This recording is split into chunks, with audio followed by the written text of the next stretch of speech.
Hi, it's Leslie Meredith with Breakbulk Events and Media. I am here with Bill Keys in the studio from Fluor. Welcome, Bill. Thank you very much. And just want to say it's a great opportunity today to be here. Well, we're happy to have you.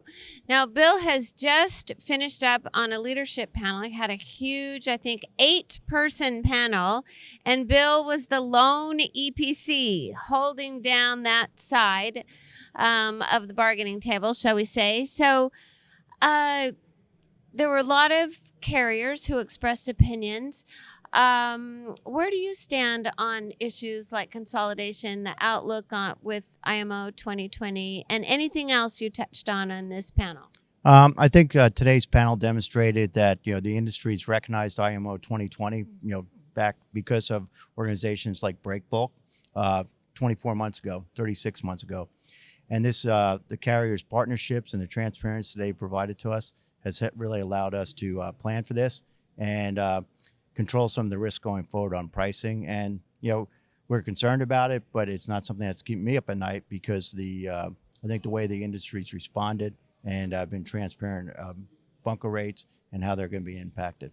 Absolutely. So it's not coming as a surprise to Fluor. No, there were some people that I think on other panels that it was a surprise, but Fluor, because of the benefit of the education value of Breakbulk, it's a problem challenge we recognized 3 years ago, and working within the industry and a team effort, we've able to solve this problem, because of forums like this.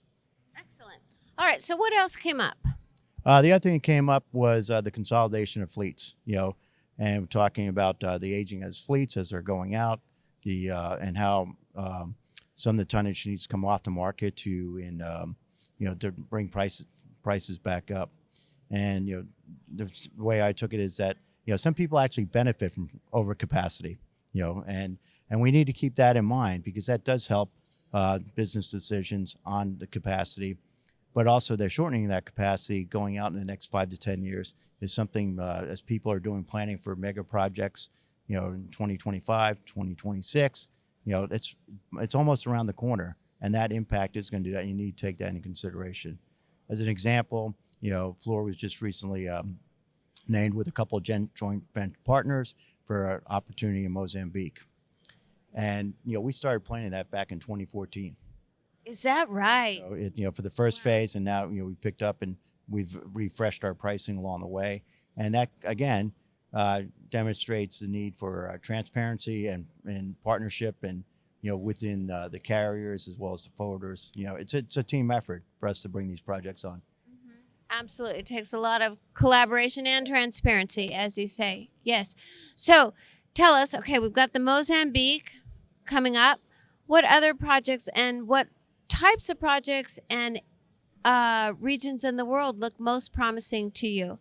So we just started a couple moving freight for Canada LNG, a project up in Kitimat. We see the market, we've been competing a lot for LNG projects. Going forward, a lot of chemical plants. And I think the presentation by the PEG the other day of, the growth of the middle class, the global middle class is going to continue to fuel some of these major projects. And we'll see where, my clients, take us. So we're excited. But, we're getting in tougher places to do projects. Yeah, absolutely. So just overall, if you think back to a year ago, how would you compare your outlook a year ago to today for big projects? I think the outlook's very positive. I think it's still going to be a while before you actually see freight start moving. But, we're in the feed and pre-bidding projects that we're doing a lot more of that than we were doing 12 months ago. And people, who really understand the industry realize just because you're awarded, a contract today, you don't start moving freight for 24 to 36 months because of the engineering designs and strategies that go in. So the challenges of trade tensions today, they might be there in 36 months. You have to plan for them, but you also have to be ready to take advantage of that opportunity, if there's a settlement there. Absolutely. All right. Well, thank you for sharing all of this information with us. Very enlightening. Thank you very much.